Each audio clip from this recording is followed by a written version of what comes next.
guys, my name is Emma Fass and I am the founder of RingSide Pro. I am so excited to share this video with you guys today. It's so cool we can learn from other riders and from different clinicians, which is kind of the whole basis of RingSide Pro. If you're not familiar with RingSide Pro, you can submit a video of flat work, lessons, horse shows, whatever it is, to the clinician of your choosing. You get to read all of their bios ahead of time, find the clinician that's right for you, submit your video along with any questions, and then get customized feedback from that clinician all about you. It's so fun and it's such a great way to learn and just improve your own riding. So I highly recommend doing it, and it's totally between just you and your clinician unless you allow me to share it with other people, which is what I'm going to do today for this rider. So the video today is submitted by Charmaine Hubbard, and she submitted her video to the clinician Mary O'Connor. So the way that it works is that after you submit your video, the clinician has to fill out a form with technical, style, turnout, and just general feedback. And so when you receive the feedback through RingSide Pro, it's broken into those categories. So we'll start by watching some clips along with the technical feedback. The feedback that Mary wrote are quite long. We'll focus on just a few portions of it for the episode today. We'll start by watching Charmaine's canter transition, her jump 1, and then her first line of this course.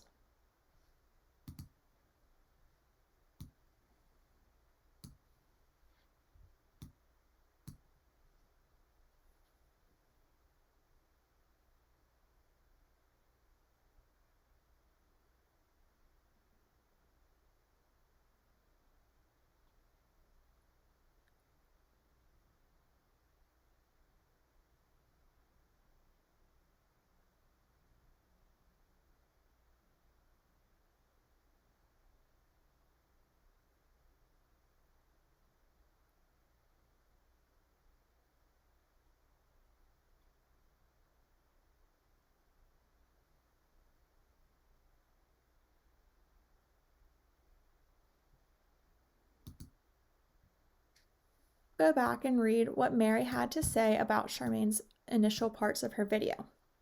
In the technical feedback, she starts with talking about the beginning of the video as Charmaine is trotting across the diagonal. She says, "My first note is that the horse is a nice mover, but energy seems a little low. Approaching the end of the line, a slowly rising tail, which starts to swish, resistance, is a sign that aids for the canter have been applied. In the gap between a jump and the rail, the horse appears to lead with the outside front leg for 2 steps before finally finishing the transition on the correct lead. The rider looks down to check. I'm thinking she felt the false lead starting and wanted to be sure before proceeding." So now we'll go back and re-watch that section of the course.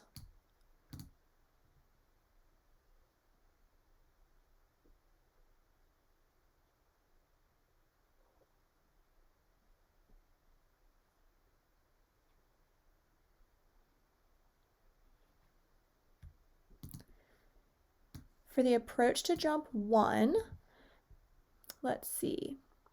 She says, after the transition and around the end of the ring, the rider is in a 3-point sitting position, able to maintain an appropriate pace, but using her seat to do this along with her leg. Her eyes are up, correctly looking ahead and around the turn, and she assumes 2-point jumping position on the approach to jump 1. Jump 1. Nice enough distance, lands the outside lead, and the rider asks for and gets a lead change. Takes a little glance down, nothing obvious. Okay, so let's now go back knowing that and rewatch that section of the course.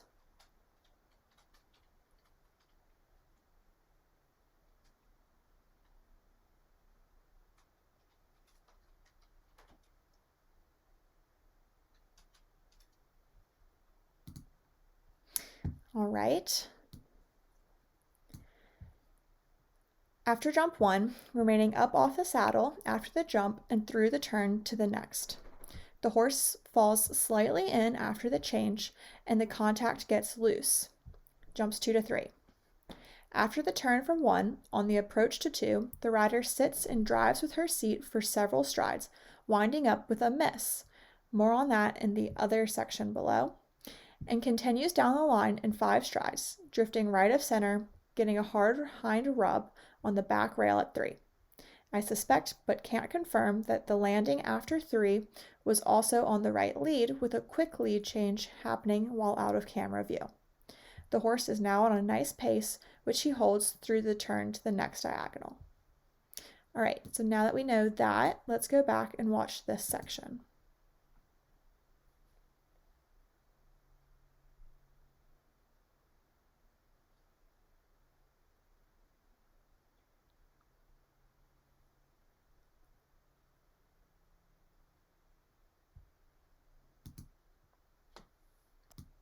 You can see that Mary wrote a lot of other things about this course in the technical section, but we'll go down to the style feedback next. She writes, horse, very nice mover, has plenty of scope to perform the job without undue effort, which would be awkward for a developing rider to handle.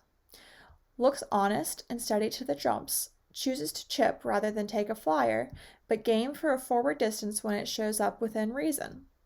The jumps are easy for this horse, and he looks to be a good match for the rider.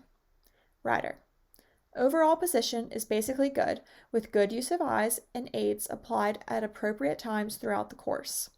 Loss of position at various points is likely related to inconsistent response from the horse to the aids. This will improve as the rider advances. Biggest concern is stability of lower leg. More on that in other.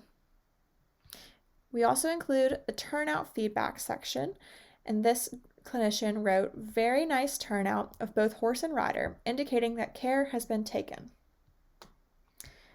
All right, and then lastly, we'll go over the same parts of the course that were addressed in the other feedback.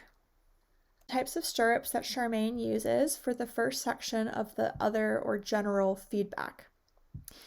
This is really helpful for riders who use jointed stirrups to know the pros and cons, but we'll skip through that as it doesn't really pertain to the 2 parts of the course that we were focusing on. If we come down to the response to the aids section, she writes, at the beginning of the course and on the way to the second jump, the horse is slow in reacting or didn't respond to the rider's driving aids. At the outset, the wrong lead, just 2 steps, may not have been visible to the judge or those at the gate, and it didn't last long, but it could have been costly. Plus, it was a wrong lead, which you don't ever want. The rider did ask for a canter while still riding across the diagonal, and should have already been cantering by the time the horse reached that gap between the jump and the rail. Picking up the canter in the gap while the rider was threading that needle caused some crossed signals. It could have been worse, but do work at home on achieving prompt transitions. Not hurried, not lazy, just right on time. When and where asked. About are the lead changes. She says this horse landed the right lead and preferred it at the canter departure 100% of the time. Obviously, a lead change is required, but performing them too soon after landing can disturb both the rhythm and track. And I think both may have happened after the first jump. The rider quickly asked for the change, got it, cut in slightly, and then found herself out in front of the second jump, trying to move away from the gate with the lack of pace that led to a bit of panic about meeting the fence well. Her partner was not perturbed and was happy to just chip after being hurried past the point where a better distance might otherwise have shown up. Though we can't be certain. Sometimes they do, sometimes they don't. The priority when landing after a jump has to be continuing forward and straight. If you don't land the lead, continue straight and let the lead change happen as you begin the turn. Don't let the lead change cause the turn to happen too soon. Overall, if stability is improved, position will become more firmly established. After that, work on raising expectations about how your horse responds to your leg.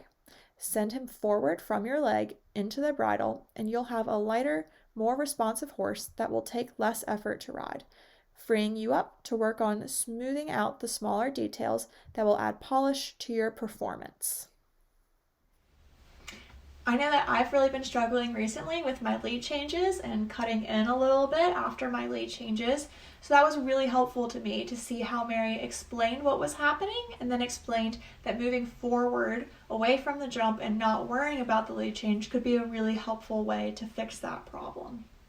I hope this was just as helpful to you, and if you are interested in learning a little bit more about your own riding, I'm going to go ahead and show you how you can submit a video for yourself on RingSide Pro.